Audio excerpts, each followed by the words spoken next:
मैं डॉक्टर अनुपम जैन, इंदौर अयोध्या दिगंबर जैन तीर्थ क्षेत्र कमेटी का सदस्य हूँ। इस तीर्थ पर त्रिदिवसीय कार्यक्रम 27, 28, 29 अक्टूबर का आयोजित किया गया है। आप लोग जानते हैं कि अयोध्या भगवान राम की जन्मभूमि तो है ही, वो भी हमारे पूज्य और आदरणीय हैं और भगवान हैं, लेकिन उनके पूर्वज भगवान ऋषभदेव की ये जन्मभूमि है। जैन धर्म में 24 तीर्थंकरों की मान्यता है और 24 तीर्थंकरों में से 5 तीर्थंकरों का जन्म अयोध्या में हुआ है। भगवान ऋषभदेव, भगवान अजितनाथ, भगवान अभिनंदननाथ, भगवान सुमतिनाथ और भगवान अनंतनाथ, इन 5 तीर्थंकरों की जन्मभूमियों पर चरण चिन्ह और मंदिर बने हुए हैं।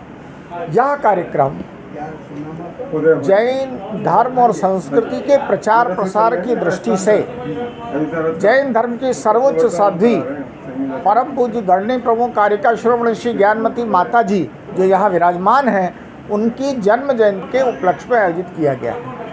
आज उनका 72वां संयम दिवस और 90वां जन्म जयंती दिवस है।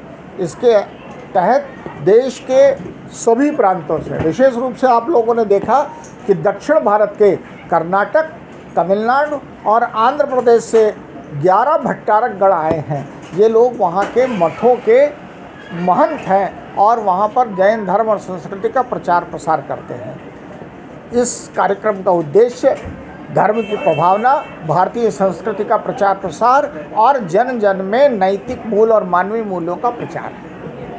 जैसा मैंने आपको बताया कि इस कार्यक्रम में उत्तर प्रदेश, मध्य प्रदेश, राजस्थान, गुजरात, महाराष्ट्र, दिल्ली, यहाँ से बहुलता से लोग आए हैं, लेकिन तमिलनाडु, कर्नाटक और आंध्र से भी हमारे बहुत सारे भक्त आए हैं। अब ये बात अलग है कि बहुत रिमोट त्रिपुरा, अरुणाचल, यहाँ से लोग नहीं आते हैं, बाकी सामान्यतः पूरे देश से लोग आते हैं। आज विशेष पारंपरिक रीत से गणनी ज्ञानमती माता जी की पूजा की गई, पाठ प्रक्षालन किया गया और हमने 3 विद्वानों का, जिन्होंने धर्म और संस्कृति की विशेष सेवा की है, ऐसे 3 व्यक्तियों का हमने यहाँ सम्मान किया। सबसे पहले इंजीनियर गुणसागर जैन का गणनी ज्ञानमती पुरस्कार से सम्मान किया गया।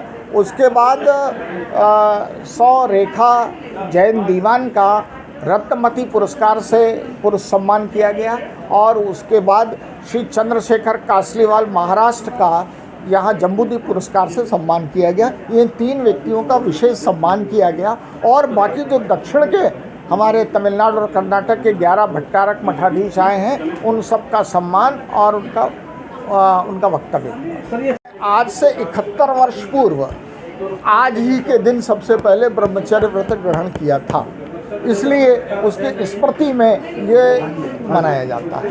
क्या बोलते हैं? व्रतों को स्वीकार करना, जीवन में कुछ यम नियम स्वीकार कर लिए जाते हैं। उन यम नियम को स्वीकार कर लेने के बाद जीवन थोड़ा व्यवस्थित हो जाता है, जैसे अहिंसा, सत्य, अस्तेय, ब्रह्मचर्य और अपरिग्रह।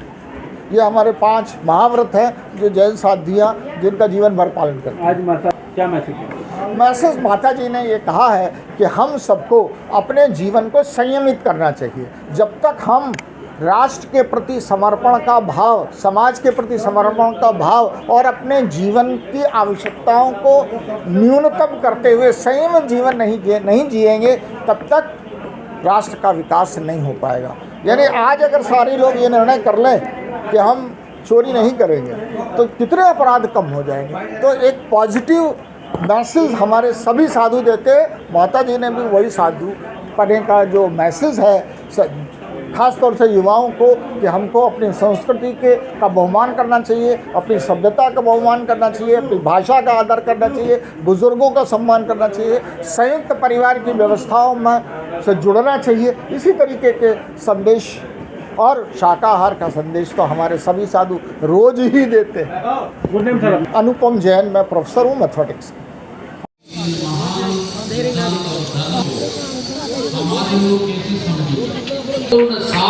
सरल तरीके से समझ सकते हैं। ये माता जी की विद्वता, ये माता जी में देवी माता जी ने सारे सिद्धांतों की समस्याओं को समझ करके सबको समाज समझाने की कोशिश की है वो सार्थक है, पूर्ण सफलता रही है। इसलिए हम लोग सभी विद्यार्थियों का सौभाग्य मिला है ऐसे पूज्य ज्ञानमती माता जी के पावन श्री चरणों में। देखिए आप लोगों ने तो बहुत सालों से देख रहे हैं, हमारे स्वामी जी भी बहुत सालों से माता जी को देख रहे हैं। हमें आशा है कि हम अभी इस पद पर आए हैं। ये हमारी गणनी का प्रमुख श्रीमती ज्ञानमती माता जी के 99 जन्मदिन था, जिसका आयोजन में 2 दिवसीय कार्यक्रम रखे गए थे, जिसमें प्रथम दिवस में कल महिला सम्मेलन था और समस्त समाजों के जो राष्ट्र संगठन हैं उनके राष्ट्रीय अध्यक्षों को बुलाया गया था। एक स्टेज पे इतने सारे संगठनों के राष्ट्रीय अध्यक्ष थे और उसके बाद माता जी का प्रवचन था।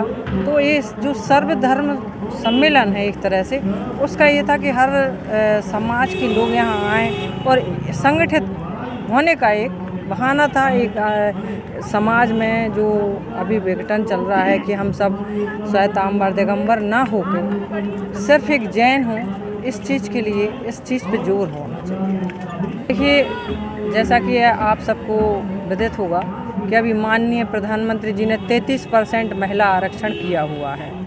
तो आज अगर हमारी जैन समाज की महिलाएं घर से बाहर नहीं निकलेंगी और अगर वो ये नहीं समझेंगी कि हमारा राजनीति में या हमारे देश में राष्ट्र में हमारी भूमिका क्या होना चाहिए, इसके लिए हमें उन पर जोर देना है। और हम सब महिलाओं से, चूँकि मैं राष्ट्रीय राजनीतिक चेतना मंच की महिला विंग की राष्ट्रीय अध्यक्ष भी हूँ, तो मेरा ये उद्देश्य है कि सारी महिलाएं जुड़ें, बाहर निकलें, वो घर से अपना जो एक दायित्व है राष्ट्र के लिए, उनकी जो भूमिका है महिला सशक्तिकरण में भाग लें। मेरा यही जोर था और सारी महिलाओं को मैं जोड़ना चाहती हूँ। एक विशाल महिला समूह तैयार हो और उसमें जैन समाज का प्रतिनिधित्व हमारी जैन बहनें करें। ये श्री राम की नगरी है और ये पावन नगरी है, इसका कण कण पावन है। और यहाँ आके तो अभिभूत हूँ, इतना अच्छा लग रहा है कि पहले की जो अयोध्या थी और आज की अयोध्या में कौड़ी मोर का अंतर हो गया है। आज अगर माननीय प्रधानमंत्री जी ने ही होते तो ये मसला ही नहीं सॉल्व हो पाता और आज हम रामलला का मंदिर कैसे निर्माण होता, कैसे बन पाता, जो कि अभी 2 महीने बाद सारा कार्यक्रम होना है और पूर्ण रूप से एक पूर्ण मंदिर बन जाएगा। मैं देख रही थी कि आज पूरा जो रोड से जा रहे थे हम लोग कि दुकानें, एक से शटर, एक से कलर की दुकानें, एक सी माने ये कितना सुंदर लगेगा। आगे 1-2 साल के अंदर यहाँ एयरपोर्ट और बाकी जो भी है रेलवे स्टेशन या जो भी विकास है वो अभी से दिखने लगे हैं। और देखिए आगे तो फिर पता चला कि अयोध्या पहचानी ना जाए कि पुरानी अयोध्या और नई अयोध्या में कितना अंतर। देखिए हम हिंदुत्व के लिए हमेशा लड़े और आप देख रहे हैं इतने सालों से ये राम मंदिर और बाबरी मस्जिद का केस चल रहा था। तो हर हिंदू, चाहे वो किसी भी मतलब समाज का, ये नहीं है कि जैन है कि आपका पंजाबी है कि ठाकुर हैं, कि हर समाज के लिए वो सम्माननीय है क्योंकि उनने इतना बड़ा कार्य किया है। शायद कोई और प्रधानमंत्री होता तो नहीं भी कर पाता, लेकिन आज हर हिंदुत्व के लिए, अगर हिंदुत्व के लिए जगना है तो उनका साथ देना होगा। ऐसा प्रधानमंत्री हमें फिर मिलेगा नहीं। और आज हम ये देख रहे हैं कि माननीय प्रधानमंत्री जी के कर कमलों से जो प्राण प्रतिष्ठा होगी तो क्या दृश्य हुआ और क्या होगा उस समय दुनिया देखेगी और हर एक व्यक्ति उसके लिए तैयार है। बिल्कुल मैं भी आऊँगी, क्योंकि मैं इस राम मंदिर ट्रस्ट की सलाहकार कोर समिति की सदस्य हूँ, तो मैं कभी आती रहती हूँ, फिर उस समय तो मुझे आना ही हो। गुड नेम मैम बता दें जी, आप अपना गुड नेम बता दें। मैं अर्चना जैन, मैं नीति आयोग सदस्य हूँ, राज्य स्तर से राज्य मंत्री दर्जा है मुझे और मैं सेंट्रल में हूँ।